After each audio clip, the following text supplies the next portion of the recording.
there's Davina dragging the chair. Did you hear that? Yeah, yes. I did. Oh, God.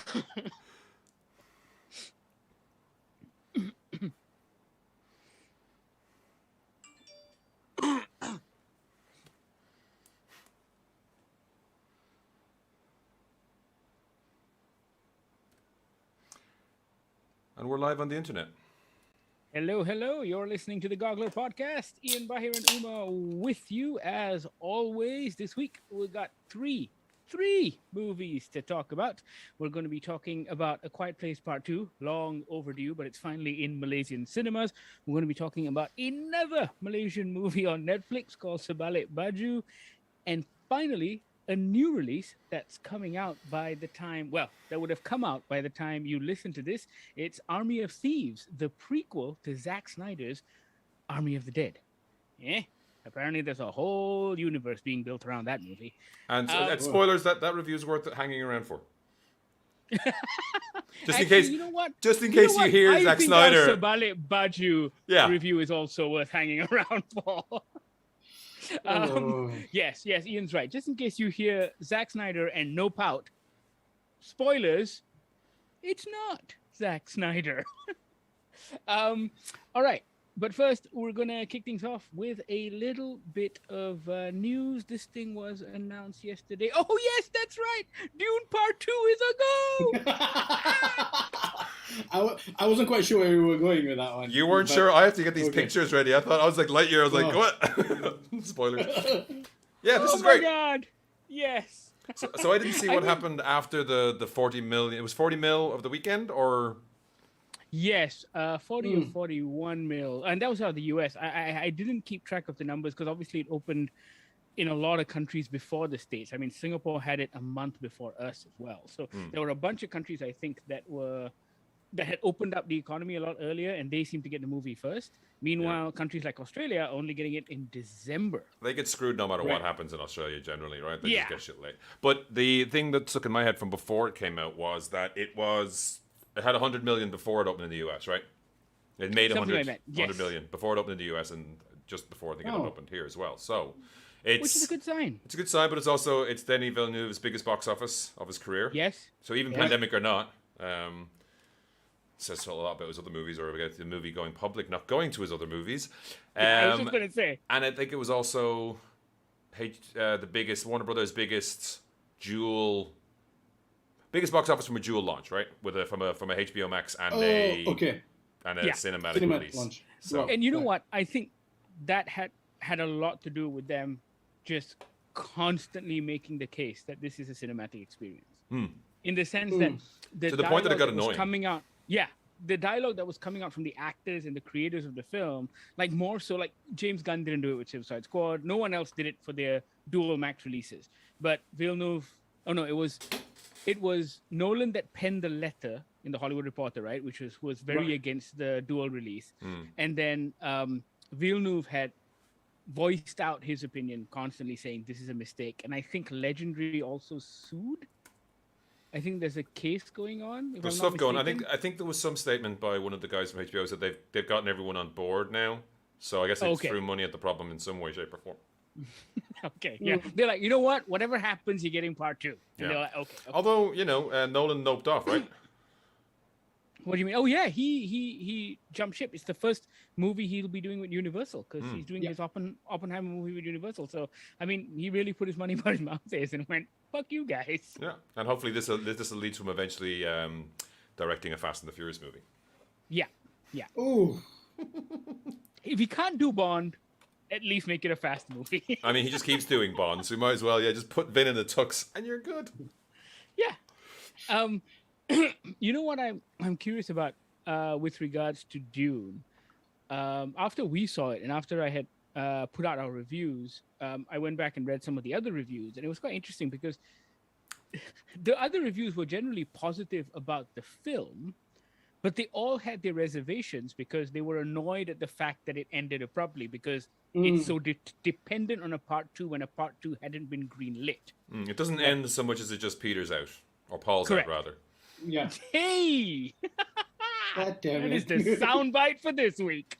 But I'm curious as to, I mean, it just goes back to what I keep thinking about when we review films, because like when you see Dune Part 1, it feels like you cannot review this movie as a standalone because it just doesn't exist as one. Mm. And I mean, so I that- was surprised that all of these big time Hollywood reviewers were taking that approach, especially for something like this, where it was Right. announced to be part of a duology. Everyone knows that the book is thick and the book doesn't end there, because even if they haven't read the book, it's enough. Dune is enough in our popular culture that you know something about it, right? Especially if Right. you're a Hollywood movie reviewer. And Yeah. so, yeah, I found that caveat in their reviews really odd. But I think there's a little bit of uppityness about that idea, because I don't know anything about I don't know anything about the book. I've never read it, but I thought where it ends, it's fine. Sure, it's very clearly into a part 2, right? Yeah. It's the end of the first Lord of the Rings, right? Yeah. Frodo, jumps in the river, gets on the boat, goes to the other side, right? It's Zendaya's the boat. it's good. Okay. Yeah, okay. I mean, we know there's going to be more, but I don't know why people have to be so stick in the mud about all of this, right? Like you said, Uma, it's been announced that it's a duology. Yeah. The opening title is Dune Part 1. Just how do you Can't not just enjoy this? Yeah, can't you be happy you've got your Dune? Are you never happy? What do you want from me? You know? Yeah, just like You got Dune what's on the big screen. problem? The ornithopter slept. Duncan Idaho is my man. You have. What else do you? Denny Villeneuve must be like, what do you want from me? I listened to that DGA podcast, by the way, with Nolan and Denny Villeneuve, and he did say like, I wanted to shoot it back to back, but then I realized that I've visited crews where that's an incredibly bad idea, and they're all zombies, and it messes them up. But also, they would not give me some money. So that is the other thing, is like, it's too expensive. So these are just the realities. And also, you saw the thing that Dune it cost less than Black Widow. Yes, that's right. Oh wow. So, But here's the thing. I think what you said was right, Bahir. There was an uppityness, but with regards to Villeneuve, because these same critics don't make that observation when it comes to a Marvel movie. And there are so many Marvel movies that are not, sure, their own story may wrap, but there is no way you can consider them standalone in this universe. yeah, but there's an arc. I think there's an arc in each of those movies that actually ends. This doesn't have an arc that ends in this. It's like, into the desert we go, and that's it. Well, Yeah, this is more like Lord of the Rings and The Hobbit, where it's a trilogy, and which is why I found it weird. Maybe it was because Warner Brothers hadn't done the official green lighting of Part 2. Right. That people left going, if it doesn't happen, COVID, money, box office, it'll be shit, right? Which is what we were doing. Which is what we were doing, right? We were just more concerned. Yeah. We were. We have concerns. Well, I think that's kind of. I get what Ian was talking about, how the MCU films have an arc to them. Because I felt in Dune, spoiler, that the arc was before they got into the desert. Ian sort of ended. You said that, right? In our podcast review, you said there were 3 endings, right? Or multiple endings. Yeah. Oh, was it? So that's a while ago. I just felt like I think like Ian has got a great point. I think in that the arc of Dune Part 1 felt like it ended before they met up with Javier Bardem. They should have just faded out to steal something from Gavin on the other podcast. They should have just been in that little tent having a freak out, and then pull back, fade to black. It just ends there, and everyone's like, "What the hell? What's going to happen?" I mean, not since Empire Strikes Back. I mean, the end of the Lord of the Rings, they're getting on a boat, stuff's getting done. You've said goodbye to Boromir. Yeah. Spoilers. Yeah. But like the stuff happening, the music swells, and it feels like that literally doesn't fade to back, but they do pull back, and you see them go off in the canoe, right? And you're like, cool. Yeah. The things have ended, and then let's hunt some orc, right? That's the end of that one, right? Yeah. Yeah. That's fucking awesome. That's what you need. And I think with Dune, I think what it felt like to me at least was that the screenplay was probably for the whole thing, and it did feel like Denis Villeneuve was arbitrarily picking a point, because it's not the first half of the book. Yeah. It's more a case of him going, okay, this is the part where he leaves his previous life to join the Fremen and his new life. They're probably just they're sitting in the editing suite. Maybe they did shoot a little bit further and just like, I think we're done for the day. Let's just leave it there. It's a pandemic. Click export, please. Yeah. Let's, Exactly. Let's get a pickup with the diary which says, "Oh, the best is yet to come. See you in the sequel, guys." yeah. Export. So we got a date as well, 2023. So that's 2 years away. In the meantime, there's also going to be that Bene Gesserit series on HBO Max. Sorry, quick jump in. Have the books addressed the Bene Gesserit in any way? And do we know if this is going to be like a prequel? Is it like happening simultaneously? What is the story? Do we know? It's supposed to be a prequel. I think they may have in Brian Herbert shitty books, but I haven't read those and I refuse to read those. Yeah, no one likes So I don't know. there's a lot you can do with a load of warrior space nuns. You know what I mean? Yes, exactly. I mean, it writes itself. Jedi witches. Yeah, exactly. Also, they do have the subtitle. You know, Spice Girls. Yeah, exactly. So I'm looking forward to it. I mean, it'll probably be like the Dark Tower series, or what are the other series that were supposed to tie into movies? There was another one as well that was supposed to be like, we'll do a movie, then we'll do a series with a movie. I mean, we'll see with Peacemaker. Actually, HBO might actually get this done because there is footage of Peacemaker that have made it. But it's an odd synergy because movies and TVs move at different paces, and the tie-ins are like correct. Yeah. How? I mean, the only reason the MCU has been able to is because they have complete control over all of their platforms now. Yeah, right? and after a while, they just completely ignore the TV shows. But also the old ones, but I mean with the new ones, now that they've got yeah. everything into one stable, now they're like, okay, forget this Netflix stuff, forget this ABC stuff, let's put it all on Plus, right? But I think with regards to the MCU,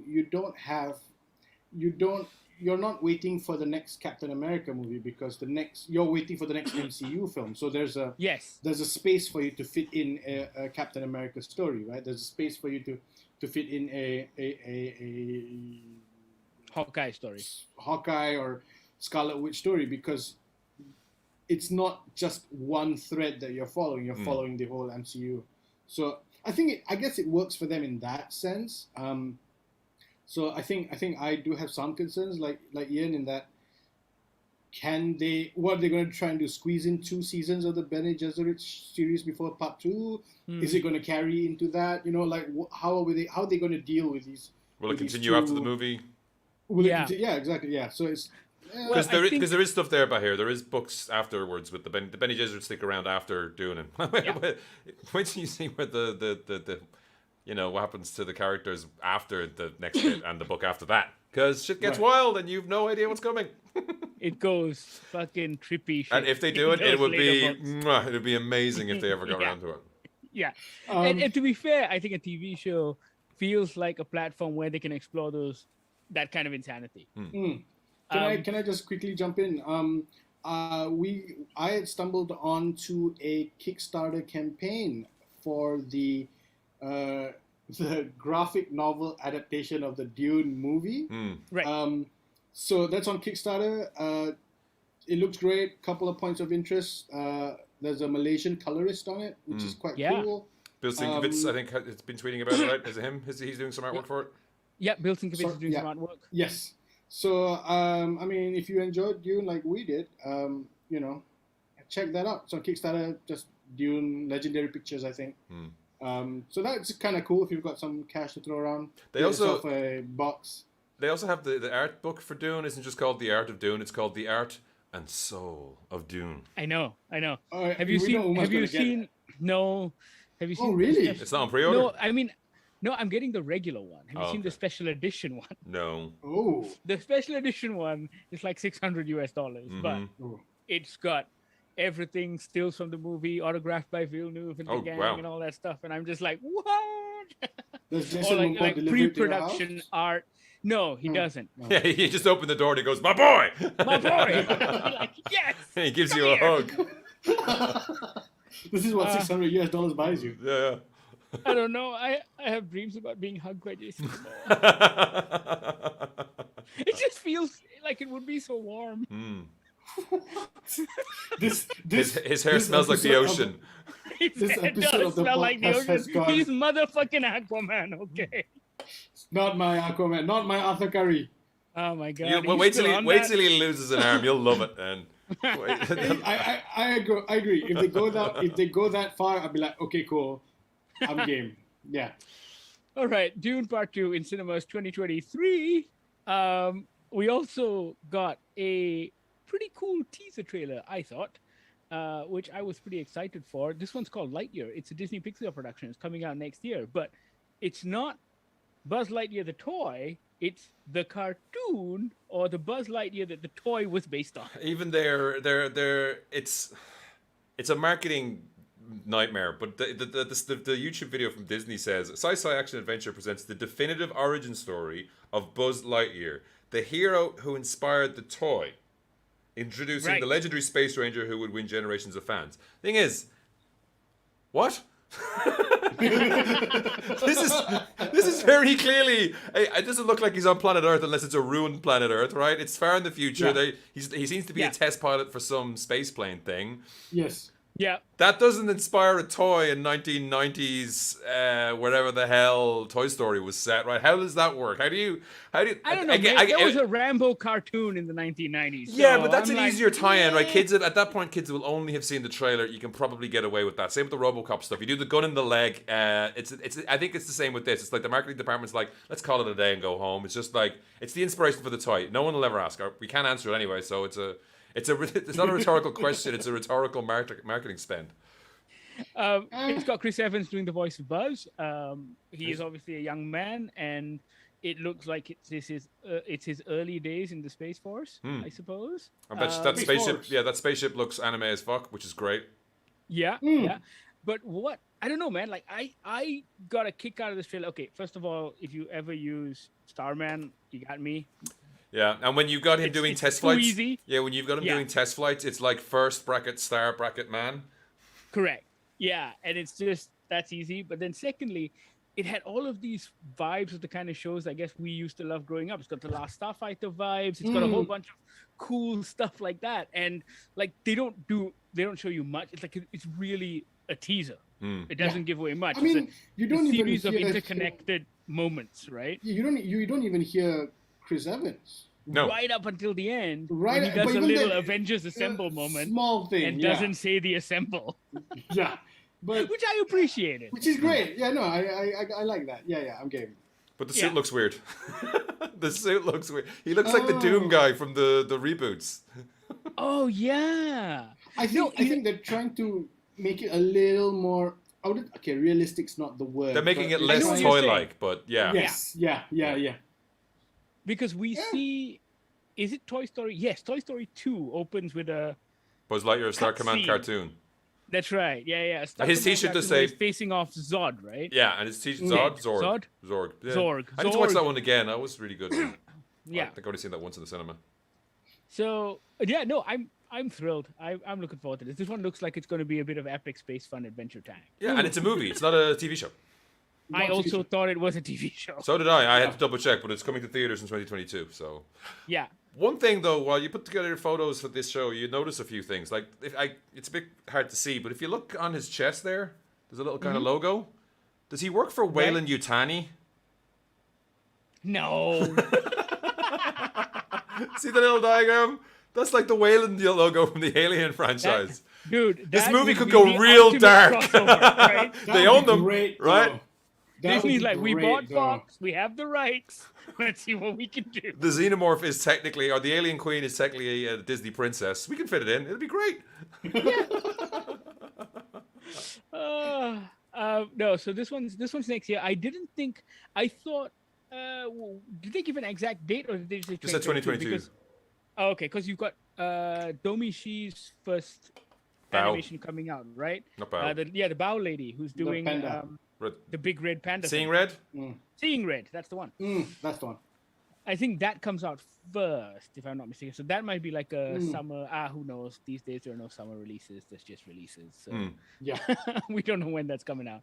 And then this one might be next. It's weird because with Pixar especially, they've had 3 movies now premiere exclusively on Disney Plus. Yes. So you've had Soul, Luca, and I say 3 onward because it only had like a week in the cinemas before shutdown. Yeah. Even in the US. And Man, so I forgot about that. Right, and all three of them didn't even have premiere access, so they just kind of dumped it on the service and went, "You don't have to pay for it. You're okay. It's not as cool as Black Widow." They have like the list so- of movies on a whiteboard, and they're like, they have to draw a line somewhere with what goes free, what goes premiere. And there's like, so. Yeah, like Pixar's like the neglected stepchild. Yes, we know you worked on this for 5 years. We've owned you but for know what? years. You're our bitch now. This is what we do. You can't say anything. No takes backs. No take backsies. But I think with everything looking like it's opening up, this one might end up in cinemas. This is a movie I want to see in cinemas. This looks like the kind of thing that'll be fun. Yeah. Lightyear premieres next year. Check out the trailer. It's on YouTube. We'll link to it from our podcast page as well, so you can check it out. Let's get to our movies. We got a whole bunch of stuff to talk about. Just from a break from regular scheduled programming, I think there is a review that we have to follow up on from a previous week. We do have to review some celebrity tie-in merch. Oh, yes, we do. We indulged in a little bit of the Dwayne the Rock Johnson's tequila last night. Yeah, Teremana Tequila Blanco, right? Yes, that's right. And it was delicious. I mean, it's tequila, but I guess the thing that separates good tequila from bad tequila is the smoothness. Yeah, Is the rock? Is the rock?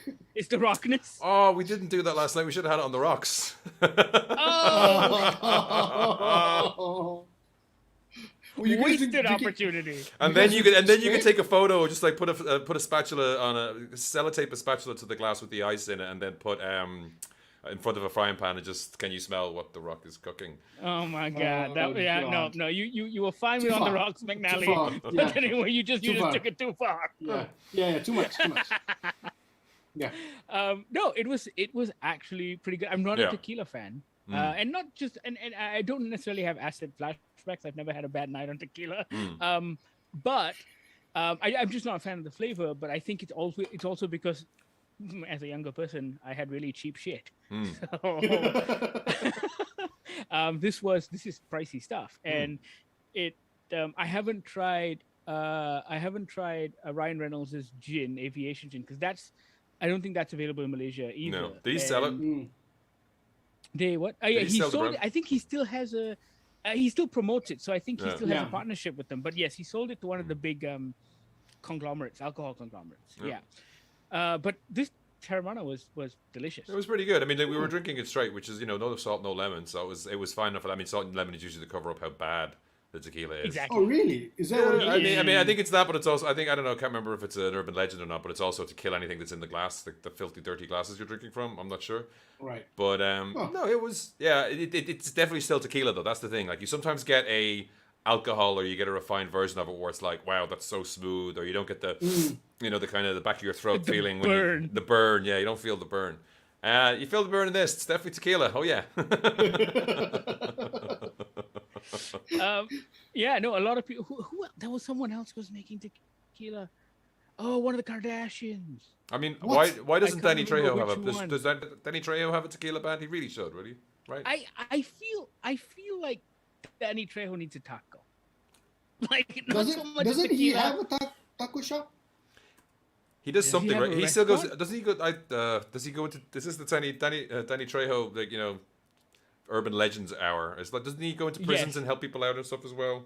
Oh, he does do that, yes, because he was in prison for a while too, I believe. But yes, he's also a lot older than I thought he was. Last time I listened to an interview with him, he was in his mid-70s, I think, and I'm just like, hello, you look incredible, and you can do crazy things for someone who is in their mid-70s. Kind of like Jackie Chan, but yeah. Teremana, 2 thumbs up from me. That's pretty good. Yeah, there we go. All right, let's talk some movies, people. We've got 3 exciting films to talk about. The first one is long overdue. This one was delayed many times because of COVID, and then it was delayed even further in Malaysia because of our lockdown. But A Quiet Place Part 2 is finally in cinemas over here. The same crew are back. You've got John Krasinski writing and directing, Emily Blunt in the lead. The kids are back. They've got a baby with them, which is also great. And it kind of picks off almost immediately. Well, there's an intro sequence which kind of shows you the What happens on arrival day of one. the aliens, but it picks up almost immediately where the last I think it movie picks up ends. immediately. Yeah. I think it literally picks up immediately. Cocking Like of the shotgun, because right? The barn is still on fire. She's just and she's just fired the gun, I think, right? So it's kind of immediate, I have to say right off the bat, I mean, this is a weird one because I really enjoyed the film in the sense that John Krasinski does. I think that day one sequence was amazing at the beginning because the beginning of the first movie with them losing their kid was shocking and it really got you into that space. Yeah. And I figured to do the same thing again would be a mistake, but he does this day one thing and he pulls it off incredibly well. My problem with the film is that when we watch movies like this, usually when we watch the first film, we're always like, it's great, you know, that we don't know where the aliens come from because it's a human story. We're just talking about the humans. But then when you find out that it's going to be a trilogy, I feel like you've got to develop the antagonists more. And it's a trilogy? Sorry? Yeah. It is. I missed There's that. another one. Yeah, there's another one coming too. That's interesting because it very much feels like a middle of the trilogy episode for me. Right, it does. And I feel like you need to develop the antagonist a little more. And watching this film, while I enjoyed the human stories, I felt like they didn't do good by the bad guys. No. Like the bad guys felt like a wasted opportunity because I felt there's a story there to be told. And I kept wanting more from that side because they show up, they slice people's heads off, one hit kills and all this stuff. It's great, but you need a stripe from Gremlins or that alien that got the net on it in Alien versus Predator, or is there one particular Velociraptor who's particularly bad in one of the Jurassic Park sequels? Not Blue from Jurassic World, but I mean the Jurassic Park. Yeah. I mean, it's cool. This for me felt very Spielbergian. Like Straczynski is borrowing a lot of stuff, like techniques. Like it's kind of like what Spielberg did with The Lost World as well, where he takes the dinosaurs to San Francisco and he does all this crazy shit at the end of the film. And when Vince Vaughn disappears entirely for no reason, for ages, right? No, when the T-Rex got out, slaughtered everyone on the boat, and then got back into the hold, right? Because everyone's dead. There's no explanation, and the T-Rex gets out, and you're like, oh, T-Rex in LA, or San Diego. You don't think about it, but. Did it put its? How did it kill the guy in the cabin? Did it get in there? I don't know. It's weird. I can't get in there with those little arms. I can't open the door. So I mean, what did you guys think? Because it was mixed for me because I was really enjoying the film, but I found myself nitpicking certain bits that I didn't do with the first movie. I mean. Don't get me wrong. I'm under no illusion that he will be able to surprise us the same way the first movie did. Like that was just, right. The man deserves a medal for getting people in Malaysian cinemas to shut the fuck up. Yeah, except for that one guy who bought the crisps in the first one, right? No, but remember, even him after 5 minutes realized I can't eat this anymore. That was the quietest cinema screening we've ever been in.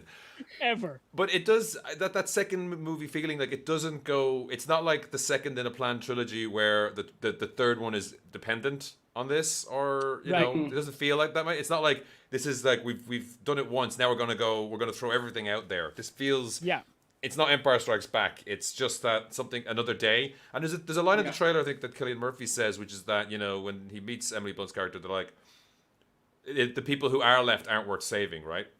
Yeah. Like we can help there. That's the big thing. Yeah, the big theme. And there's a little bit of payoff to that, but not in any way you would expect. Like I would have thought that there's going to be the season of The Walking Dead where they met the cannibals. You know what I mean? Without Terminus or something like that. There will be something more than that than just the literally damp kind of confrontation we had that was like, okay, I guess it's like you've got your post-apocalyptic world set up now. What are you going to do with it? Yeah. Apart from let's go boating. That said,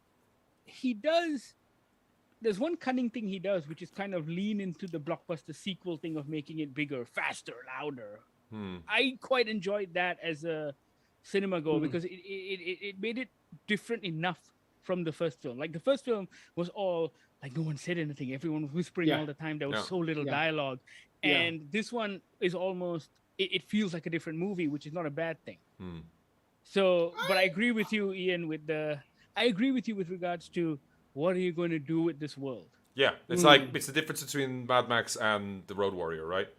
The second one, because there's like huge leaps in what's going on there, and it changes things. Whereas here, it's like someone, and I mean, I don't know whether the guy kid has like a bad agent or something, but you're gonna sit down for most of this movie and then lock yourself in an airtight room is like, okay, fine, I guess. I mean, if the other character, the daughter gets to go off and have an adventure. I'll lock myself in a room like a dumbass, because the moment you saw how that locking system worked, you're like, someone's gonna get locked in there, right?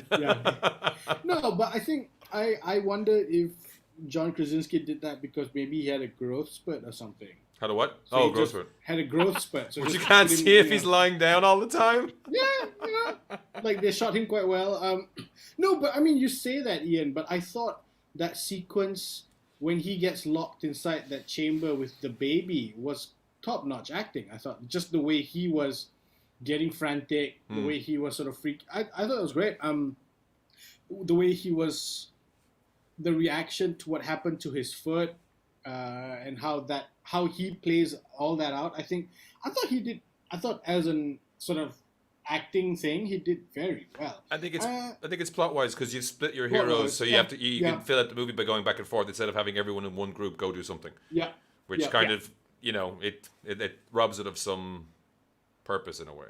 Yeah, I mean, I really liked this one. I really enjoyed myself, and I think there was I think, like you guys said, there's definitely a step up. I think the first one felt almost Blumhousey in that it's very contained, very controlled, very few locations, obviously very few cast. It wasn't Blumhouse, it was Farmhouse. Farmhouse. They stayed in and around the farmhouse the whole show. Yes. Which worked perfectly. It was the Walking Dead season 2, right? Yeah. Yes. So, and I thought here they sort of raised the stakes a little bit. There's a great explanation about what they hear on the radio and why they didn't hear it before. I love Cillian Murphy's thing about how he's sort of that middle ground. Like you guys said, he was talking about the people out there aren't worth saving. He's that middle ground. He's almost there now, right? So I like that there's all these different characters. And for me, there's this one thing that John Krasinski did. I don't remember if he did it in the first one, but in this one where whenever the camera shifts focus to the daughter, the audio sort of fades out to just complete silence. Not even room tone, just complete zero silence.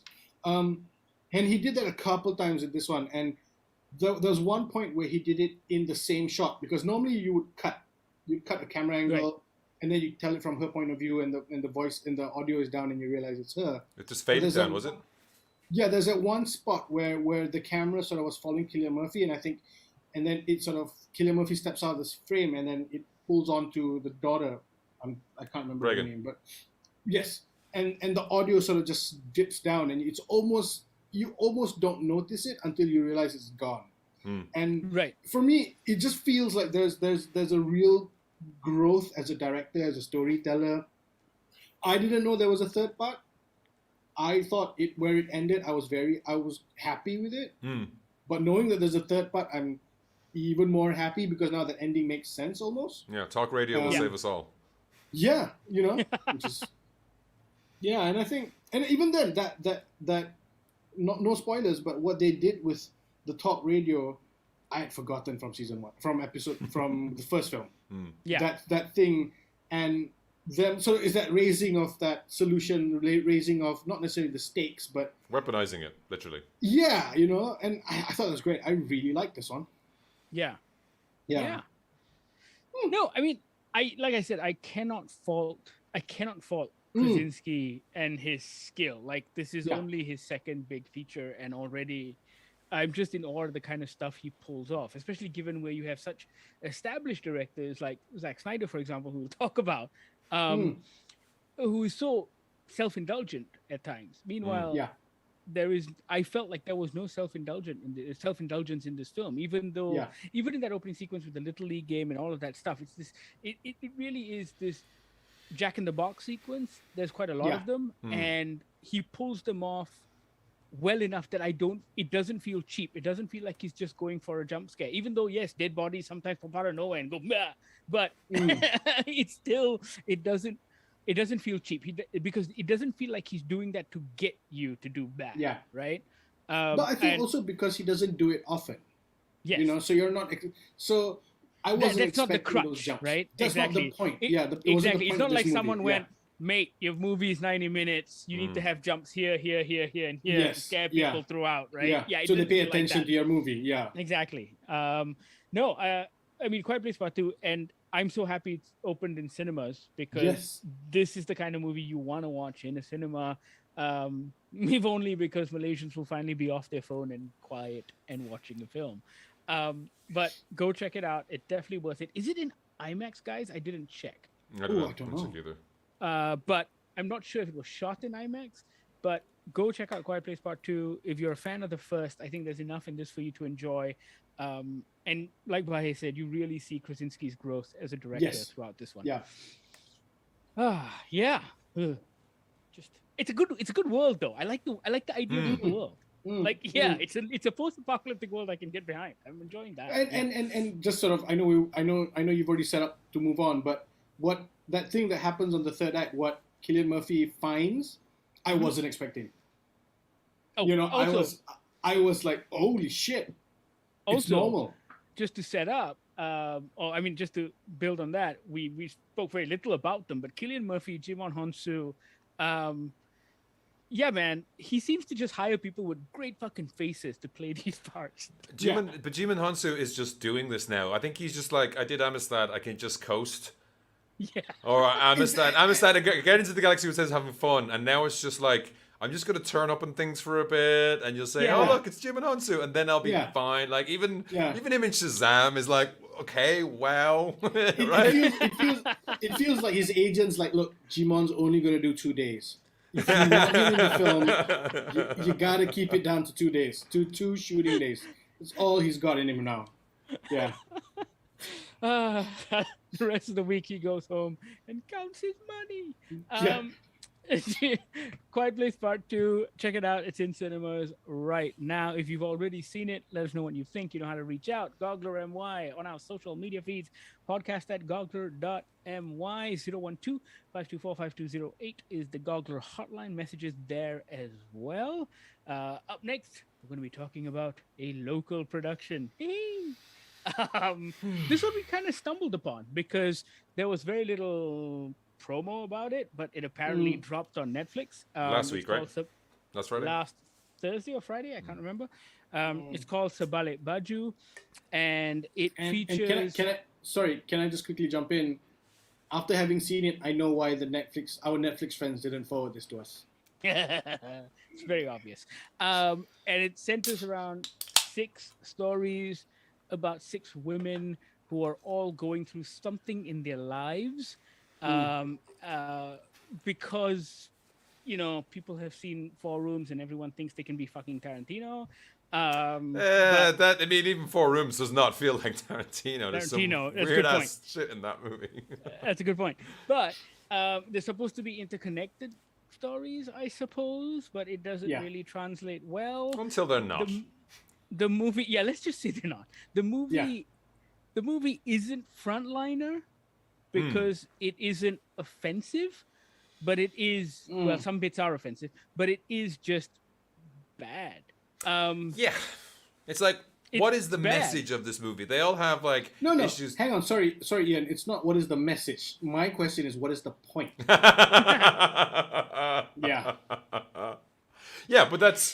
that plays into it. It's like, what is it you're trying to say with this film? And in the immortal words of Drax, why is this movie? Yeah, why is this movie? How is this movie? Yeah, we've got Dahlia and her print is dead thing, and she's selling lingerie, but there's no indication given why, like, she's selling lingerie, why her lingerie is better. It's like, women inside out, that's why So that's why she makes a face every fucking time she looks at lingerie, and I'm like, what? Can you not be a little bit sex positive, or can it not be that like a spin where she's doing it that fits? It's more tailored to Malay women's interests or something. No, it's just like she goes online and she talks and then it sells. That's it. Yeah, game over. And that's a great point because for me, that's exactly where I thought this was going. I thought, oh, look, they're doing a bold sex positive story. Yeah. Right? Which is something you do not see in Malaysian cinema or Malaysian TV. And I thought, okay, they got this on Netflix. Maybe they could, get around the LPF in some ways, and they're doing something. You don't have to show sex, but you can have some real interesting conversations about it. Yeah. Nope, nothing at all. She's having this conversation. Sorry, dude. It's at the end of the film, but it's partially funded by Finas. No. Is it that logo? That logo doesn't mean anything anymore? Does it funded or? Oh, no. If you put the logo, it means you got money. You got money. You got support. The keyword or a is tax support. or a tax break, is it? Because that's why it's in the Mandalorian on camera. Nobody here does tax breaks for our film. For local stuff. For local we don't apply. Yeah, there's no point. Yeah. No, but it's such that first story is such terrible writing. It begins with Dahlia throwing magazine sheets up in the air and exclaiming, "Print is dead." It's theater. It's not cinema. She also does it in a nice, tightly controlled space where they can clean up later and do another take if they need to, and they don't blow around all over the street. Exactly. Yeah. And from that point on, everyone, and this is what I mean by bad writing, everyone is speaking in declarative sentences. That's all they're doing. They're just declaring everything. There is this text message exchange between Dahlia and this other person who wants to buy lingerie. And it's one of those awkward exchanges, which I'm sure women have gone through. So it's true to life in that sense, where they're like, oh, my husband's not interested. He says I should dress sexier because he doesn't think my breasts are good enough, although everyone seems to call it assets, which is really annoying. But it's to get around the censor, I suppose. And after she sells this person, I don't think it's to get around the censors. I just think they thought it was cute. Sorry, exactly. Just to jump in. Later on, there's a story set in a bus, and the Malay girl says the Malay word for breasts constantly. So it's not, it's not even the formal terminology for it. It's the slang. It's the slang for it. You can't say it. Will it get kicked off YouTube? I know the word you're saying. You can say it. I hate the word. Oh, really? I just don't want to say it. It's like, and that's what I'm saying. It feels like they're doing it to get a reaction from you watching it. She said the word. She said the word again, as opposed to having a meaningful adult conversation about it. Yeah, and also, so, this person, she sells us some lingerie, and then she says, oh my God, you've changed my life. My husband's so excited, right? He feels so good. At that point, all I was expecting was for her to text back and going, oh, that's all well and good, but how do you feel? Yeah. And it's so simple. It was such a simple line. And she doesn't do it because her eyes just kind of light up with money signs, and she goes, let me sell you more lingerie. Yeah. And there's 6 stories. Let's spoil that one. We're spoiling that movie. It's been out a week. Screw it. Fuck it. It's like that. She ends up like, because she's sad and lonely. She decides to meet this customer because that's not weird. Wait, on her birthday. On her birthday, not weird, not stalky, not weird. That could be a completely different movie. It'd be great. But no, and it turns up and it's like literally a schoolgirl, and so it's a child bride, and she just goes, the internet. Yeah, and it goes to make you think, and that's literally it. Sorry, that was just finished. That is literally all the thought or all the message is. It's like, wow, you don't know who people are on the internet. It's not like maybe this is a bad thing. Maybe you shouldn't be sending sexy lingerie to literal children. But I have a big problem with that. I would have a slightly less problem with that if they didn't constantly throughout that first short film tell me that her best article she's ever written is about child brides. It's dramatic irony. So now the message I got from that bit was, she is like every other media person I know, completely pointless and completely disinterested in the things she's writing about, that she's supposedly so passionate about and feeling strongly about. No, she decides like what does she do then? Does she pull out at the end? When they cut the camera, does she pull out a catalog and go, do you want to buy more clothes because you've given me so much money? Right. You know what? But this, just looking at the first story alone, this movie is a masterclass in bad writing, right? You can show it to people. You look at that first character. We don't know her motivations for selling lingerie. We are told... but we do. Sorry, Uma, we do. You do know the motivation. No, don't give me that roti. She got her motivation was she got a pancake with extra motivation on the side. That conversation, I was like, why is she standing outside this store listening to these people? Then the pancake, because it was one brief establishing shot of someone ordering roti at the side of the road. I'm like, what? Why is she standing? Why? And like, would the shop not be like, could you stop cooking outside my clothes shop? all my clothes smell like roti. That's true. Yeah. Yeah, but that's no, but that doesn't Umar, that's the count. problem. No, you're right. It doesn't. You're right. It doesn't. But that's enough to make it count. In No, but then, Malaysian wait, script wait, yeah, writing, but- It's not A It's to B. enough. It's not to A to B type plotting. It's literally this needs to happen for this needs to happen for this Yes. needs to happen. Exactly, It's not like exactly. you could call it A to B type plotting, but that does a disservice to A to B style We plotting. forgot one bit, so let's just throw it in here because that's what happens, Yeah. right? After that point, we don't talk about the magazine at all until the very end Yeah. when she's at the cafe. And then suddenly there's a VO narrative voiceover pop up going, the final issue of my magazine. Like there is, and it's exactly what Ian said. You just have to get from point to point. Oh, wait, Yeah. we've gone this far and we haven't mentioned the magazine. We got to throw Yeah. it in at the end to throw in some Just form of to wrap it up. connectivity, Yeah. to wrap it up.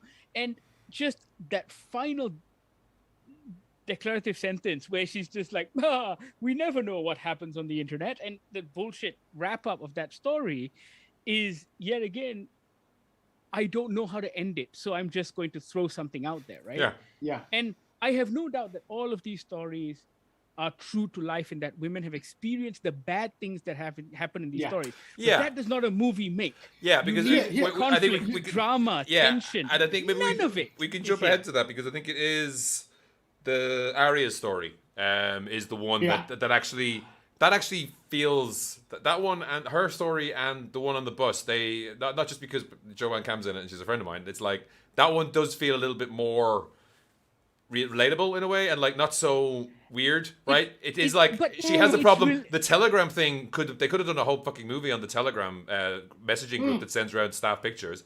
Exactly. And like, yeah, it's a bit pat that like, oh, she starts selling lingerie and it makes her life better forever. But it's all down to like, God and destiny, which is the whole point of this thing as well. But at least that one's not offensive on another level. It is two women talking about their issues. And Arya's story, yes, she gets looked over for promotion, even though she's done half the guy's work. And it's like, oh, support this guy the way you did me, and you'll get nothing in 10 years instead of the 10 years you've had. Her father's an asshole, Asman Hassan doing a rare turn as a complete prick. And the result of that is, fuck you, fuck the patriarchy, I'm out of here. And that's like, good for you, girl. Nice, sorted. That one, why isn't the rest of the movie like this? No, but then the problem is they tie it in the most flimsy of ways. Yeah. Oh yeah, and- she gets a CEO job, a COO job. Oh no, but she's also No, the cousin. Yeah. She's Everyone's related in this voiceover. movie. Yeah. But they're not, right? Like, and that's the problem. Like, everyone is related in some way. I find it hard to believe that all these individuals will end up at the same art gallery at that exhibition, but that's a different story. And even the story with Joanne Camp, I think that yes, the last two stories are probably the most solid stories, but at the same time, is it something women do? I don't know. Maybe women talk about their breasts on buses To strangers. strangers. Yeah. I don't know, but hey, I was talking to your wife Najwa the other day, and I was explaining the movie to her because I think she Yes. didn't want to watch it. Yeah. And she was just like, I'm not giving my bras away to anyone. They're expensive. But to be fair, I don't know whether like someone had a more of a hand in that. They do go into those questions are answered in that one where there's like there's certain questions raised and it's like you should try this or I'll watch it or Yes, and she gets her the characters have an arc in that a little bit. They do, but it also feels like a not- PSA, and yeah. that's the problem, Yeah, right? And, yeah. and I think it's the problem with all these things because this movie feels very much like someone went, "Hey, you can have all this money if you make a movie about women." Yeah, but it's also sorry, it's reductive. It's not a great one, but it's better than "Prego women be crazy, yo," which is the message of one of the stories. Oh, for That was fuck's amazing. sake. That's You know with what? Juliana Evans, and it's just like what. Can I? Like it's Can not I- like she doesn't get to even explain I'm having a nervous breakdown because Yes. everything is on my shoulders and I'm the pregnant lady. Yes. Her fucking husband explains he literally says it's because she's pregnant, she's like Oh no, this. wait. On TV. Yeah, exactly. She's like this. It's not even an explanation. Yeah. But you know what? And this is what just occurred to me about 3 minutes ago. You know how a couple years ago everybody was talking about how male writers don't know how to write about women? Mm-hmm. This movie feels like it was written by men. Yeah, those sections definitely. I didn't That's a good point. I didn't stick around long enough in the credits to fit because they added them in like writer for this section, actor for this section, and I was just like, I don't even care to find out what the name of each section is. They're all women writers, and that's fine. But they're not good female women writers. They feel like they were written by men.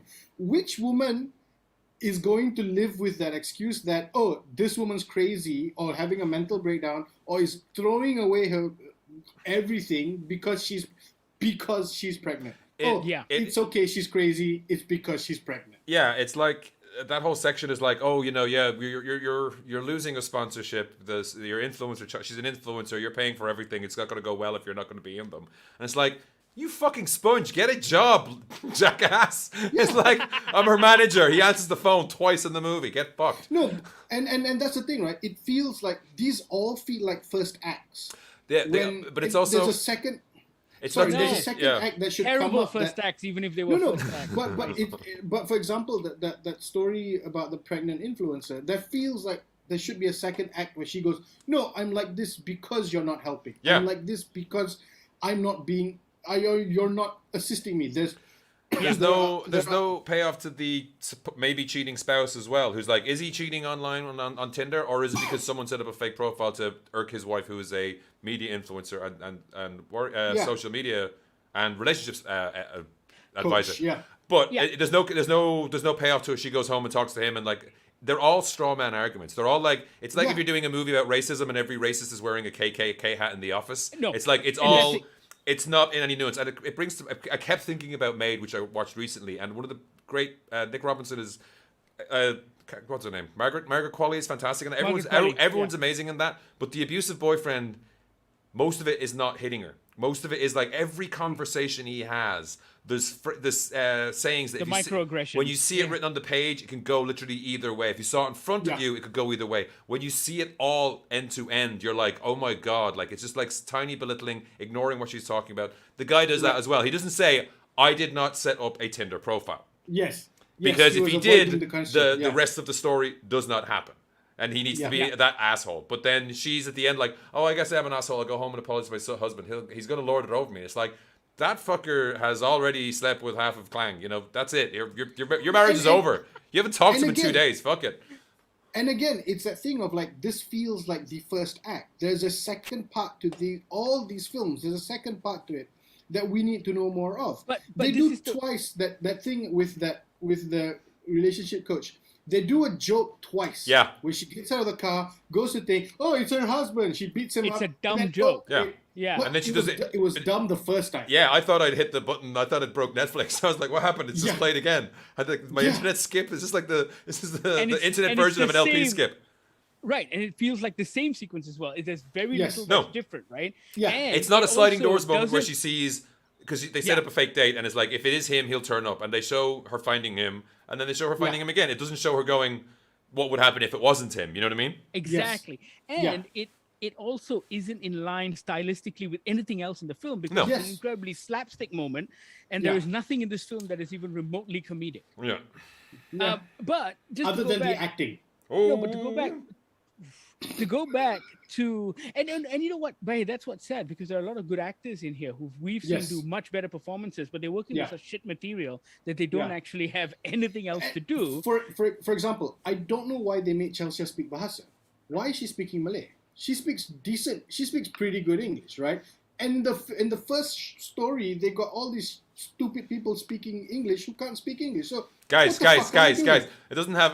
What was the? I forgot what the haunted house movie was. That was 88 guys.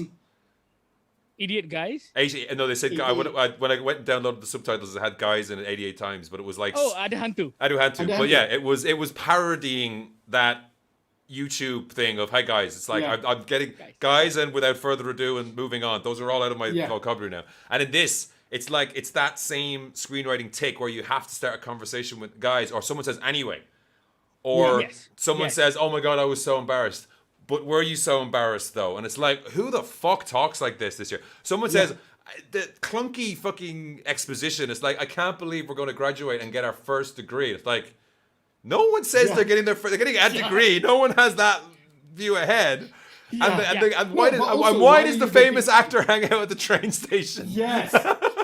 Or Yes, why does he? exactly. Why does he hang out in a school? Yeah, Like, I mean, I'm what not sure it the was a fuck? school or a That's train conversation station, to but be there was had. big steps. Yeah. I thought it looked like an train station. I'm Also, okay, and that is the one. like, why can't he that- act? That's the other one. Why can't he act? Is the other question. But also, it's like that's Also, that. do young people text like that? Because it's really weird as well. Sorry, Also, let him do I finish. have to see 3 minutes of it? Do I have to see? There's 3 an awful minutes lot it of again? there's an awful Really lot of long. we've locked off the camera. We don't want to cut away. They should have covered it with 2 cameras so they could cut between. Because as it is, Yeah. they're waiting for the reaction shot and they've only had like a short message and you're waiting 30 seconds for the next for her to touch the screen so they can add the next second. And so they just sits there. And then the only thing that you have to keep yourself, I would say the only thing you would have to keep yourself from not killing yourself watching those sections is the music. But the music is this relentlessly upbeat pop that sounds like it's from a car Yes. ad. That does not. It's like, and- why is this here? There's like and can I say the suspense music. That is a very Red Communications thing. Yeah. That music video in the middle of the film. Yeah. They did it with Golem Ginchu. They did it with Golem Ginchu 2. They did it with. I mean, And you can do that. You can do that. You can do that when you have a montage. This doesn't even have that. It just No, it has it's like not a montage, pop yeah. music while I'm lying in bed. It's like what? No. Yeah. This should be romantic evening time music. No, pop, pop, pop, pop, pop, pop. But just to go back to what Bahir was saying about first acts of stories, I mean, I disagree with that because I think this is what these writers think short stories should be. And bad short story writers always feel like, oh, there's got to be a twist. There's got to be a little thing at the end. But actually, the great short stories. No, but the great short stories develop character, right? And even if you don't have a twist ending or resolution at the end, you've been with this character, you've learned something new. They develop in some way within those 15 minutes, if it's a film, or 15 pages, if it's a piece of literature, right? Yeah. This has taken all of the bad ideas from there. It's like they read a short story, like The Lottery once, and went, hey, you know what? What made this short story great was that no one saw that ending coming. Yeah. Let's make her a child bride. But even then, the problem with that child bride thing is that you've set up Nadia Nisa's. It was Nadia Nisa, right? Nadia Nisa, yeah. Yes. You set up her character as having written this big takedown called what was it? Pelajar bukan pengantin or something like that, whatever. Yes. lah. Students, not brides. Students, not brides, right? And they didn't show enough of the text for me to actually pause and see if it was actually the text or if it was just the weather report for Lipsum ipsum kind of Lorem text, ipsum, right? yeah. Lorem ipsum, yeah. Lorem, sorry, yes. And it just feels like you've set this up for her to be, and like you said, Umar, it could be a big. It's a big It could be a big conversation about a Muslim woman who's wearing a tudung, who's selling sexy lingerie, who was very much. Yeah, does she have this big? Does she have feminist thing? Yeah, does she have Sorry? internalized shame over this? Is this an issue for her? Does she have sexual hang-ups herself? We don't know. None of that. All of those could be interesting avenues to look at. But it could be none of it comes, and it could be just that they have that storyline, and maybe this was supposed to be the whole movie, and then they showed it to their backers, and they said, no, we can't do this, and so they just stopped there and invented 5 more stories to put in the film. But you know what? Then Good enough excuses, any. don't make the fucking movie, right? Because that's what always happens. Every time we speak to people about this, they're going, oh, well, we had this incredible script, but it was, just shredded to bits by LPF. And then, you know what? Step back, because this garbage doesn't do anyone any favors, right? Yeah. I made a friend of mine watch the film. And she had conniptions because she was just like, especially over the pregnancy story, because she was like, this feels like there's absolutely zero research that has gone into very real problems of depression during pregnancy, of people losing their income because the pregnancy affects their very being, right? Yeah. And the answer is that she deletes whatever passive income she might have by deleting her social media thing. It's like, that's not a solution. All of that is not talked about at all. The character doesn't have her own voice at all. Except when she's screaming. And even then, there's the scene in the TV studio where she has a fit. Like, she's throwing stuff off. She's taking the bangles off and her hair and all this stuff. And I'm waiting for a big monologue. I'm waiting for her to finally make her point. Like, that was expecting the moment to be like the network thing, right? Or whatever, where she's like, where she's like, you don't realize what you're putting me through, all this kind of crap that we have to put up with women, all this kind of thing. And then it's just like, oh no, she's crazy, yo, because she's preggo. Because she's pregnant, yeah. Fucking hell. It's just like, and that's what I mean, right? It feels like it was written by bigoted men. It feels like it's written by men who had no idea about anything and just wanted to write a story about a crazy pregnant woman. No, you're right. Because have you guys seen that SNL sketch with ScarJo when she was hosting? So No. The answer usually to have you ScarJo- seen that SNL sketch is no, I haven't. Okay. Yes. So, Yes. ScarJo, and I think it came around the time when I think women were going on strike in Hollywood for a day, saying that there aren't enough stories about us, so we're going to step out of the rooms and all that stuff. And so two of the guys from SNL went, "Don't worry, man, we've got your back. We wrote the story. It's all about women's issues." And basically, ScarJo and the actor sitting there, and the two guys are sitting on the side, and they're just like, "Did you know that women go through all of this stuff, and it should not happen?" And ScarJo's line is, "Thank you so much for saying that. It really means a lot that you've said that." And the guys just go off on this feminine rant or feminist rant. And this feels like that. It feels like it was written by those guys at SNL. And you know what's funny as well? I think I was talking to you about it, Umar. What is that? It's not a real test, but what is that test where? Oh, the Bechdel test. The Bechdel test, right? I don't think this movie would pass it. I think Oh, no, individual because a sections lot of do. Some of them, but no, most of them they end up talking about men anyway. But it balances. I mean, it's not. We should always. It needs to be said every time this comes up. It's not a real rigorous test. It was a thought experiment. No, of course. Yeah. Yes. But yes. like the one who thinks her husband is cheating, that one like makes enough. It makes enough comments about the whole thing is about her husband. It's very little about her. Yes. We know nothing about that character. She says she's a social. Relationship coach, and she takes photos Ian, of everything. You know what we do know about her? She cooks him dinner before she tells him, by the way, you're a shitheel. No. We know that she's not pregnant, but she's fat and big boned, and that's cool because her husband will have more to hug. Did they say the hug line? I thought the girls were just like assholes. They did say the hug line as well. Sure, I got great, right? the That means big your bone husband thing would I like to got. hug. Yeah. Yeah. That was pretty shitty. But she makes him dinner before she calls him out on that. By the way, honey. I mean, maybe she was planning to fling it in his face. I don't know. She should have. But Maybe it was poison. yeah, and even that guy, fucking Juan. A better movie. Yeah, that would be a better movie. That'd be interesting if she calls in all her friends to try and get rid of the body, and then like, oh, hilarity ensues. That would be great. But even that guy Juan, I mean, there is some storytelling nuance to the fact that they get him to go from completely nothing to just rampant arsehole in like 3 sentences. I mean, it's there's some economy of screenwriting there, but it's the most blatant dumbass shit in the world. Also, hang on. Now that you've brought that up, okay, can I just ask, was his mother Mexican? Because Juan is not a Malay name. I don't know. They kept calling her Sarah is the relationship coach. In the subtitles, her name is Sierra. So I don't know. I think they just weren't all in the same. Was it Juan even? Was it just Juan? Jan? No, they called it. They said Juan. Yeah. But it's spelled Juan. Juan in the subtitles. Yeah. Huh. Maybe it's short for something. I don't know. Yeah, I know, but I'm trying to think through. I'm like, I don't know any Malay his names. name is Johan, but it's Nama Glamour Juan. Could be. I don't. But maybe it's shorthand for he's one asshole. But even the Joanne Kam bit, right? Which is quite like it feels like a PSA because they spend all of this time, and it goes back to the bad writing because they spend all this time talking about assets and how important it is and how women should not be shy about it and all of that stuff. And then in typical bad writing form, oh look, a twist ending. Joanne Kam's character shows up and she has breast cancer. And of course, all of this resolution happens in 3 lines, right? She has breast cancer. This person who has now sold laundry and made lots of money sets up a foundation for breast cancer. And Joanne Kam, who has spent the whole segment talking about the importance of assets, going, it's not too bad because I still have my assets. And she points at her head and the wrong side of her chest for her heart. But why didn't you talk about, like, I always thought the message was going to be, listen, either it's all 3 of your assets, which I thought was the message, don't lose your sexuality, but also have a head and a heart. Or too much brain. Or talk about, don't worry about this stuff. Don't worry about the physical. You've got a brain, you've got a heart. That's what people need to be looking at. And this message is so muddled. It's too much brain. It's not. It's neither of anything. Yeah. It feels like a joke. It feels like Joanne Kam is doing another asset joke. Yeah, and I think that's what frustrated me about that bit because yet again, you're wasting your actors. You got Joanne Kam there. I can't remember the name of the other actress, but I thought she was very good as well. Yes. And it feels like just a waste of talent and time.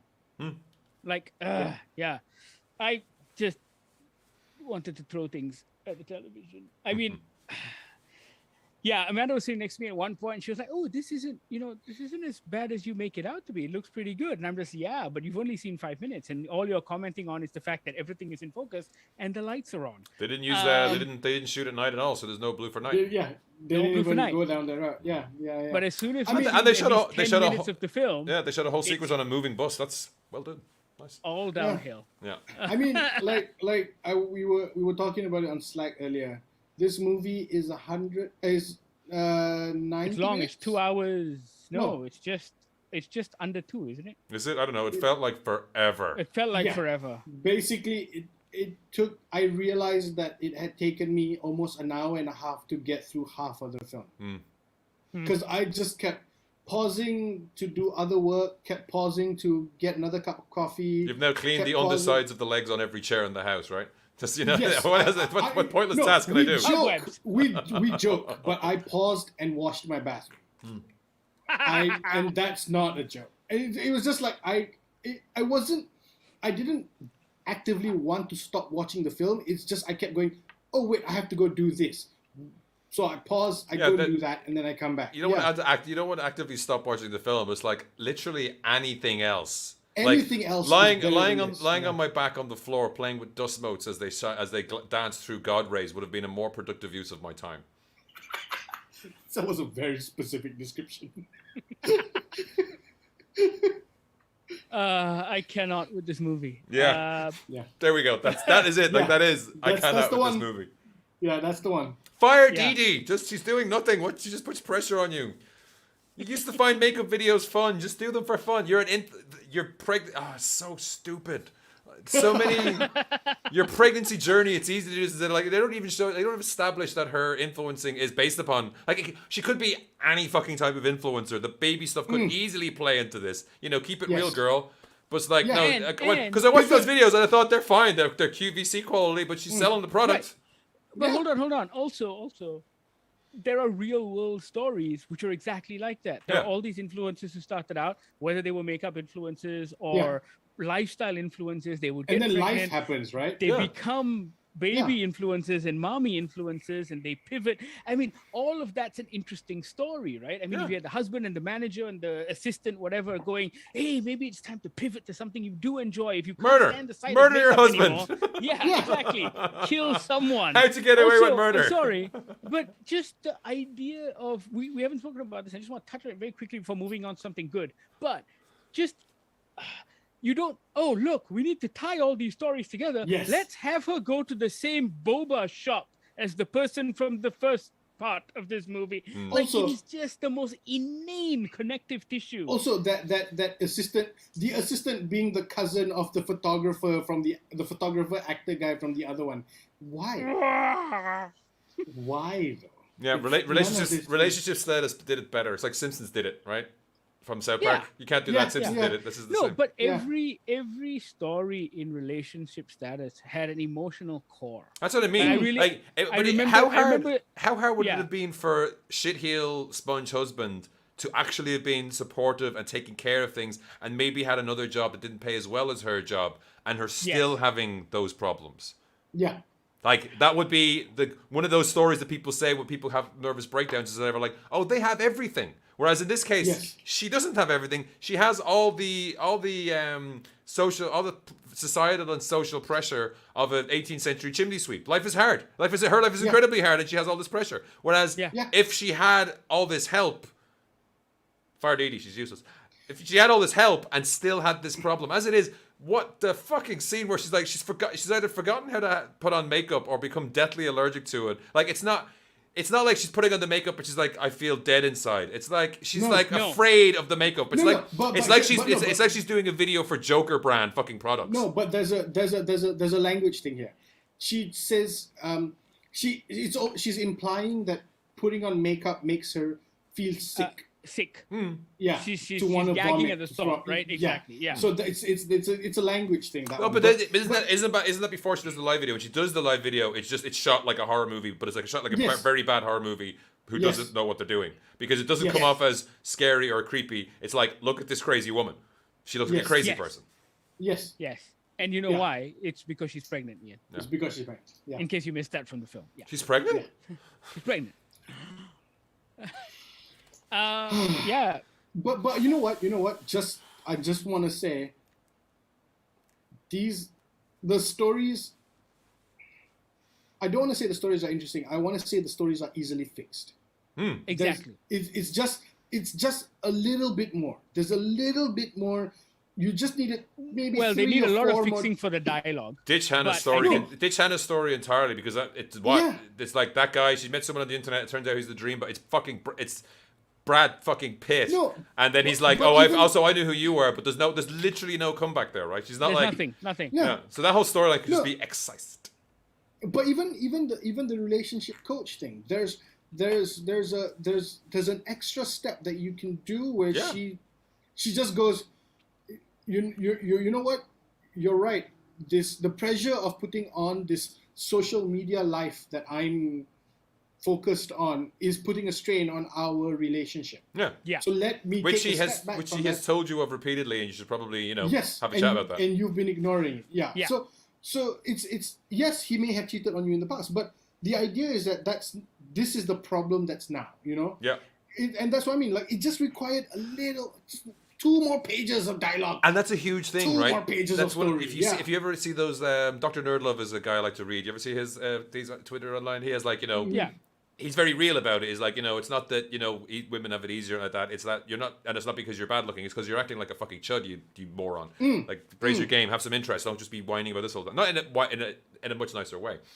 But that idea of dragging up past arguments in any argument is something that dooms relationships a lot of the time. That's a stepping up point there. The fact that a friend has to say, "Oh yeah, babe, this is best to go home and talk face to face now that you've realized you're wrong." It's like, you were going to text him when you stormed out of the house about your marriage being over. It's like, "Hey, bro, sorry I was so mad earlier." She was going to post it on Instagram. Yeah, it's like, I fucked up. I fucked up, babe. We'll see you later, babe. Okay. Hashtag. I fucked up, lols. Yeah. Also, maybe show them talking. Maybe once you've made a decision to not share everything about your life on the internet, not end by saying, "I've got my own relationship problems that I need to go and sort out. I'm taking a break." I presume that was Twitter. Instead of just like showing him and saying like, "Okay, you finally understand that this is the girl you were when I met you," and him saying like, "Yeah, well, I didn't set up that Tinder, or I actually did. It was my friends fucking around. They told me it was them or something." Just follow through. There's no. It's all backhand all the time. Yes. What a waste of Remy Ishak as well. He just shows up and he does nothing. It's crazy. What? Wasn't that Remy Ishak who played the husband? No. Was it? The actor. Was it? I don't think so. I thought it looked a lot like him, so I thought it was like Remy Ishak, and I was like, but that was was that Diane Said? The teacher? Was Dane in it? Who was the teacher? No, it's Jalaluddin Hassan. Oh, Jalaluddin Hassan. Yes. He's Jalaluddin Hassan was acting coach. the acting teacher. Yeah. Okay, the lighting was weird. I didn't know. It's just like. Don't even get me started about that scene, or we'll be here all night. Can I just say, I wrote this down. You guys know I don't write stuff down, but there was a line that famous actor guy says, "I hope you didn't get whatever happened just now personally." Whatever yeah. There's some other things in there. I mean, I did do a select all and just check them because I watch it on one screen and I type on the other screen just to see things that we'll have later. And it was 1,000 words near the end of the movie. It wasn't even finished. It's just like there's so much garbage. No, but okay. But again, we're converting that into all the thoughts Ian McNally had while watching. I mean, we've already done the capitalized ones are student, not bride. It's like poetry, or it rhymes. I wanted to do the George Lucas joke over there, and then holy fuck, she's way too young. That actress, that's great casting. That child bride was childish. Communicate, compromise, and cut your partner some slack.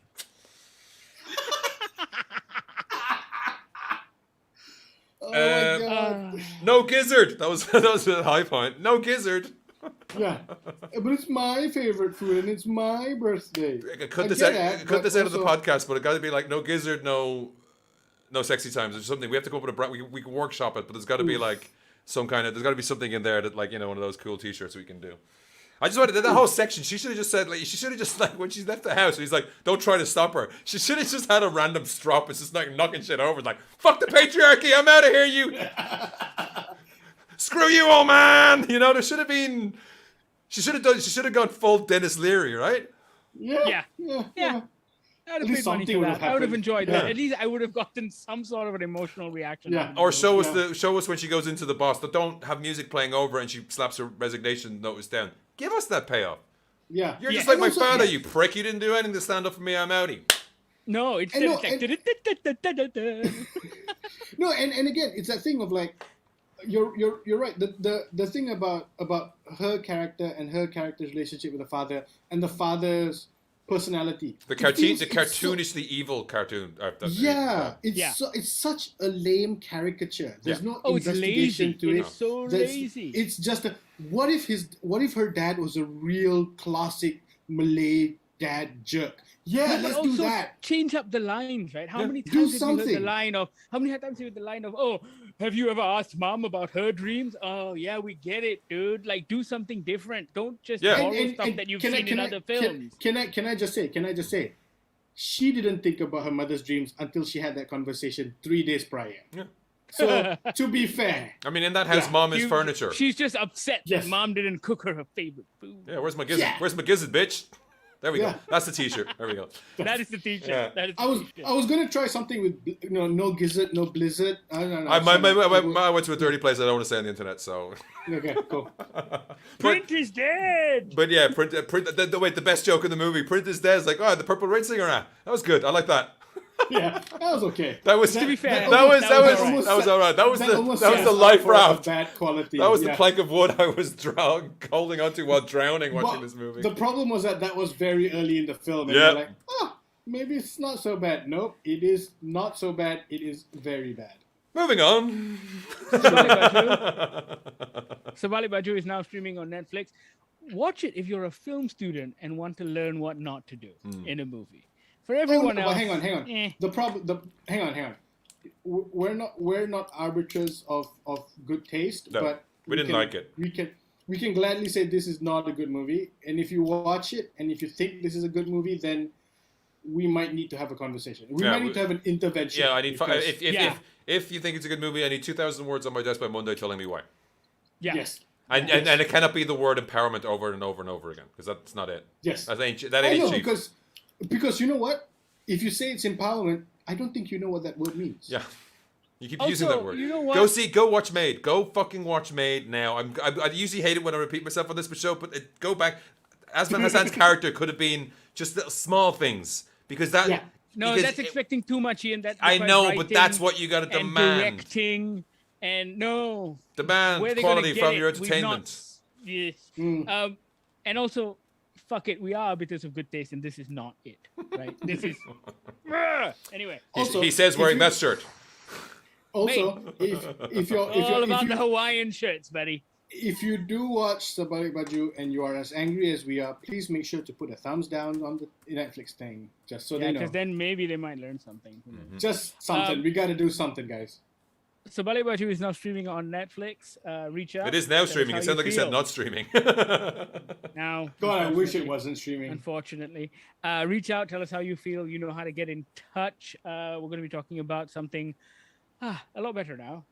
Something that I didn't expect to be a lot better. When Army of the Dead came out earlier this year, the Zack Snyder zombie flick, we were told that there were going to be spin-off prequels.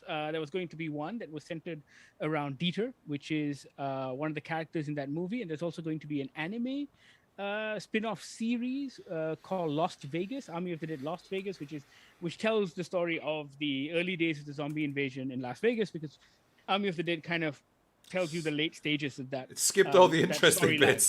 Skipped all the interesting bits, right? So Army of Thieves is the first prequel that we're getting, and this is it's directed by Matthias Schweighöfer, who plays Dieter in the first movie. In this one, he is not yet Dieter. He is Sebastian, whose last name no one seems to be able to pronounce, and kind of like mine. And this is pretty much his story, because when we meet him in Army of the Dead, he is introduced as a master locksmith and safecracker. And this is Dieter Begins, essentially. Yeah.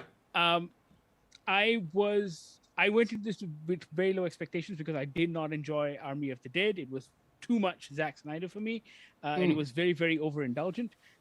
This There one wasn't an is- Army of the Dead in it. I mean, it does have something in common with this. There's no Army of Thieves. There's 5 of them. There's no Army of Thieves. There's a small posse of thieves, right? But I guess posse of thieves or tiny posse of thieves wouldn't be a catchy enough title. But I was pleasantly surprised at this movie. I know that a lot of it has to do with Matthias Schweighöfer himself because he is just so great. He is funny, he is charming, he is smart, and he does this thing where he can play the victim and the cool dude within minutes of each other. Yeah. And I think that's just a great turn. And the story is essentially it builds off what we learn in Army of the Dead about the Wagner safes. And in Army of the Dead, he cracks the final one in the Las Vegas vault, but there were 3 more, and we find out about They got the his adventures Damerung, in cracking the first 3, right? the Valkyrie, Yeah. the Siegfried, Siegfried. and I can't remember what the first one is called now. They're all German names. Yeah, and there's a big mythology around the Wagner stuff. It's very, in that sense, it's very, very Zack Snyder. And it's based on a story by Zack Snyder, and it's co-written by Zack Snyder. But it feels like when you put it in the hands of a director who is not as self-indulgent, you get something that's fun. I mean, my one critique of the movie was that the heists aren't necessarily cool or surprising. They just kind of, we've seen this kind of stuff before. And it plays around with a lot of the heist movie tropes, but it also feels like that's not what the movie's about. The movie is really about setting up Dieter and what they do with the 4 other crewmen of his crime team is actually really good. His crime army. The characterizations are great. Nathalie Emmanuel is just delightful in everything. And everyone's funny, and the movie moves, right? Yeah, I mean, when I was looking for the images for this, I think, do I have one? That one? No, I don't have that one. Yeah, there is one. One of the posters, because again, Netflix knocking it out of the park with posters for movies they don't put on their media site. The posters for this are all very cool. One is just headphones on a tumbler, and it says "Less zombies, more safes," and that's it. And it has that sense of fun about it. Like you're saying that, like, you know, it has the, like, they talk about the tropes. Actually, they literally talk about the tropes in this movie of movie things. It's like, oh, if this was a movie, this job is so easy. They would show you what's supposed to happen, but then it would just end. And then they do that. Yeah. And then there's a twist that happens. It's not a twist, I don't think, but it's like you're expecting, oh, there's 3 safes or 4 safes. It's going to be 3 safes, 4 safes. There's 4, but the last one's in Army of the Dead, right? So yeah. So there's 3 safes that we have to do in this movie, and there's a little bit of a wrinkle before you get to the last one, but also, you know, it's when you do the first one, you think, okay, they've gotten the first one out of the way, maybe they're going to do the last one's going to be the big one, and it doesn't do that. It keeps you on your toes. And to come back to what you're talking about, like Zack Snyder, this is like what's his name? I have to look this up. Matthias Schweighöfer. Yeah, no, this is like if Jean-Pierre Jeunet did a crime movie. Like at the beginning, this is Amélie for criminals, right? Yes. Like this, when you think about the Zack Snyder, this is about as far as you can get from dour Zack Snyder movie making. There is fun in this movie. There is it's very like Amélie, because I watched it a while ago. But when everyone Amélie meets, or every character in that movie is introduced, they say where they grew up, what they love, and what they don't love. You know, like, you know, this person likes opening envelopes, and this other person doesn't like long bus rides or noisy people in toilets. Yeah, this has elements of that. Like the introduction of the driver is amazing. Yes. And it has those little flashbacks, but when you're right about the research, right? About Matthias Schweighöfer, he is a true find. Like this movie is like Reaction GIF Guy the movie. There are so many things in this that you are going to see as GIFs in future that are sadly going to be robbed of some of their power because they won't have him squeaking. I said squeaking, not speaking. He squeaks in this movie. There's a point near the end. There's a point near the end with the punch. Yes. And I just could not stop laughing. I was laughing at a movie that's tangentially related to Zack Snyder. How could this be? Dude, I was enjoying a movie tremendously that was tangentially related to Zack Snyder. I mean, it's important to note, very few zombies in this, and they're all on TV screens or dream sequences. Dream sequences. On the TV screens as well. It's clearly just to set up a timeline, because this movie takes place as the zombie infestation is happening in Vegas, right? And I think that's another really fascinating way to world build, because like if Zack Snyder is planning an army verse, I think this is a clever way to do it, where it's not always about zombies all of the time. It's about these characters, it's about these stories. And for me, the point at which I knew this movie was a good one and that I was having a great time is that I wouldn't have minded watching spin-offs of any one of the new characters that I met. Yeah. I think a Delacroix Interpol movie would be fucking hilarious. Yeah.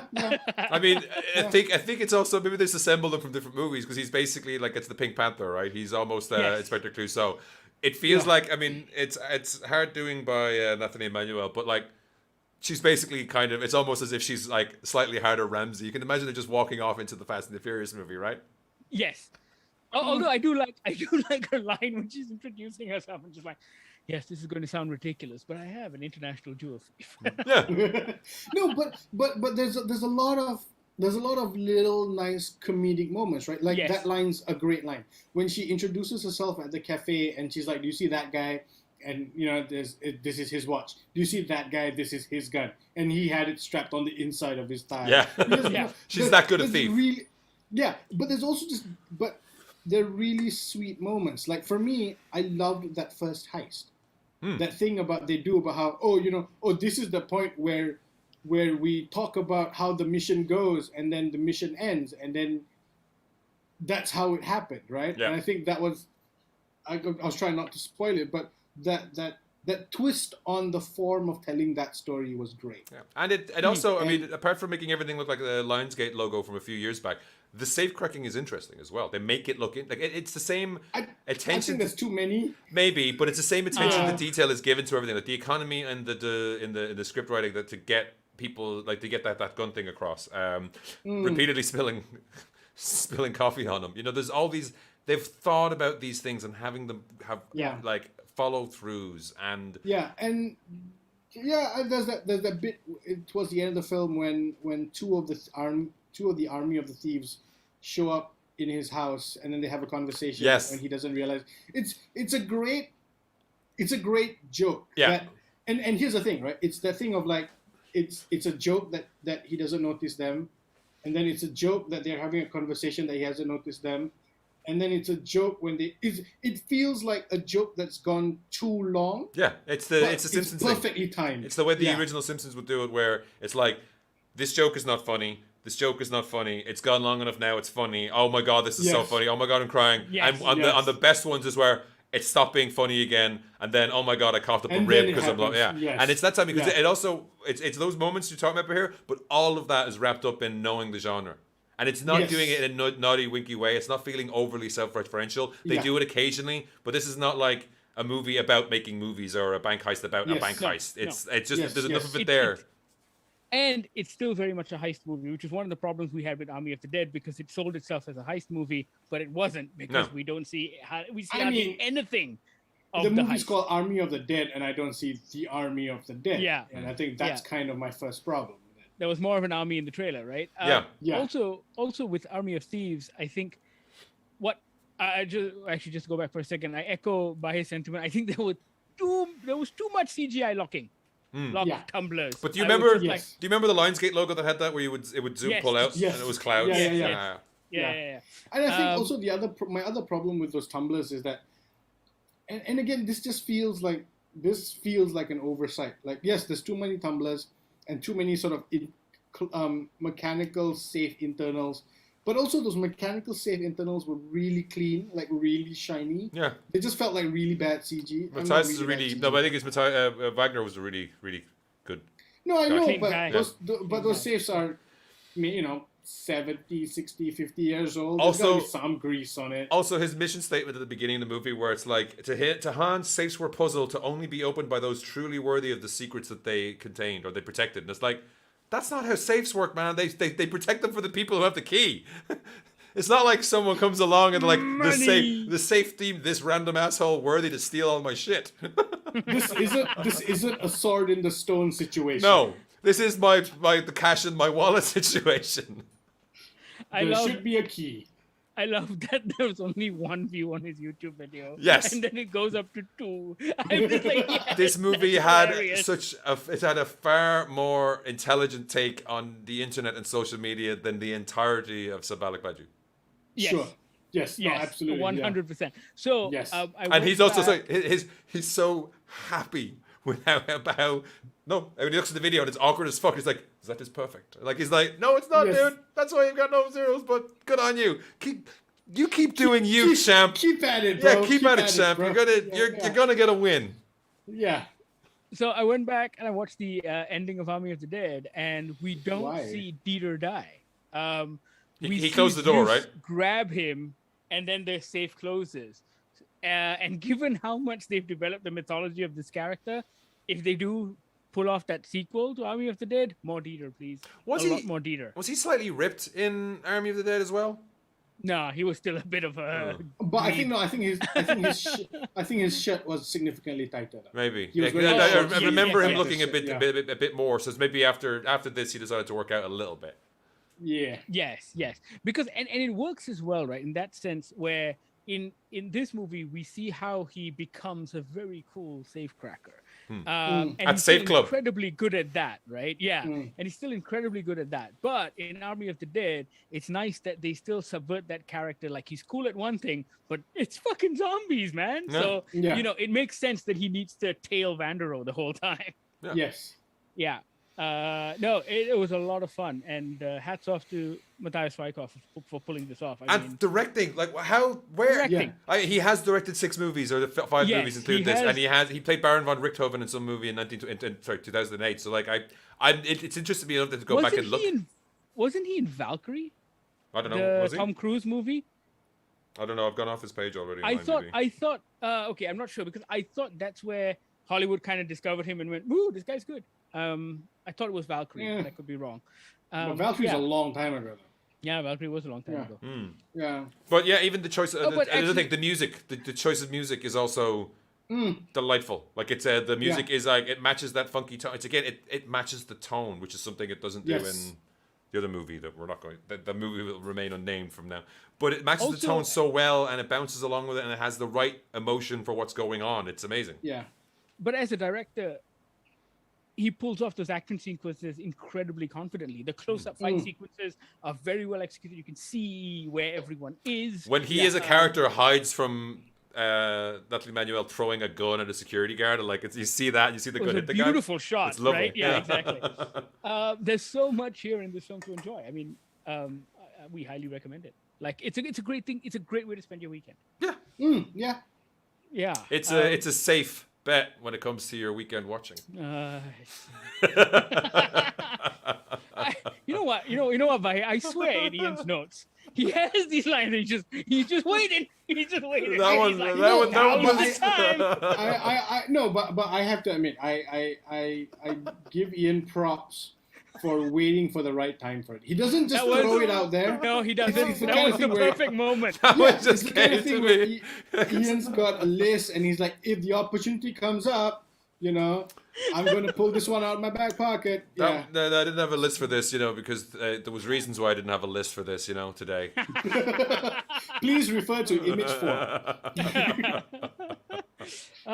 Army of Thieves. By the time you listen to this podcast, Army of Thieves will be streaming on Netflix.